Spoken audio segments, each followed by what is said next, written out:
বিশ্বের উন্নত দেশগুলিতে নদী, খাল ও জলাশয়গুলিকে সংরক্ষণ ও সংস্কারের মাধ্যমে বহুমুখী ব্যবহার হয়ে থাকে। নদী, খাল বা জলাশয় একটি দেশ বা শহরের জন্য কতটা প্রয়োজনীয় তা তাদের পরিকল্পনা থেকেই বোঝা যায়। সরকারি উদ্যোগে হাতিরঝিল বেগুনবাড়ি খাল বর্তমানে দর্শনার্থীদের জন্য পরিণত হয়েছে বিনোদন কেন্দ্রে।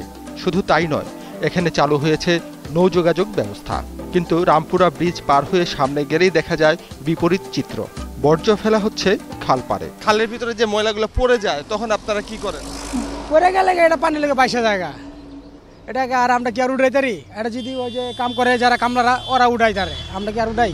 আমরা খালি ময়লা ফালাই দিয়ে কম বেশি জায়গা। খালের ভূমিতে অবাধে হচ্ছে সবজি চাষ, যেন দেখার কেউ নেই। আপনার নিজের জমি? না না, আমার নিজের জমি না। কার জমি?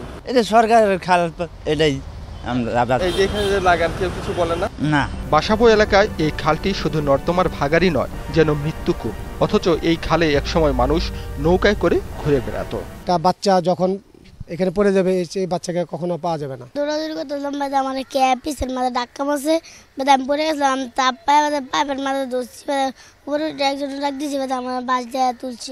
খালগুলো সংস্কার পুনরুদ্ধার করতে সুনির্দিষ্ট নীতিমালা জরুরি বলে মনে করছেন পরিবেশ আন্দোলনের সাথে যুক্তরা। যারা দায়িত্বপ্রাপ্ত সেটা হচ্ছে ওয়াসা এবং সিটি কর্পোরেশন। তারা যদি আন্তরিক হন, তাদের মধ্যে সদিচ্ছা থাকে, জবাবদিহিতা থাকে, তাহলে কিন্তু আমরা যে কোনো মূল্যেই কিন্তু এই খালগুলি বর্তমানে যেগুলি অবশিষ্ট আছে সেগুলোকে আমরা রক্ষা করতে পারি। অগ্নিকাণ্ড এই শহরের বড় একটি সমস্যা হয়ে দাঁড়িয়েছে।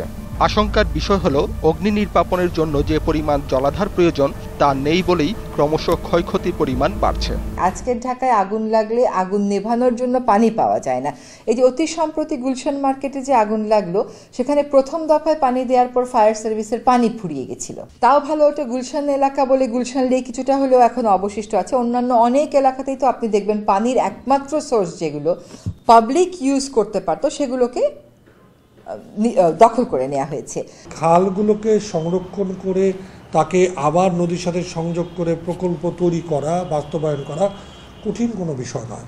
শুধু দরকার দৃঢ় রাজনৈতিক সদিচ্ছা এবং পরিকল্পিত যাত্রা। সিটি কর্পোরেশন থেকে এই ইনফরমেশনগুলো আমরা ওয়াসাকে দিই এবং ওয়াসার সাথে সমন্বয় সাধন করে তাদেরকে এগুলো পরিষ্কার করার জন্য আমরা যথেষ্ট সহযোগিতা করি।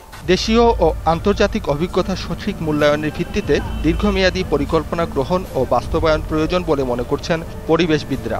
সেই সাথে আইনের প্রতি শ্রদ্ধাশীল, দখল দূষণের কবল হতে প্রশাসন, আইন প্রয়োগকারী সংস্থাসহ সবাইকে সচেতন হতে হবে বলে মনে করছেন নগরবাসীরা।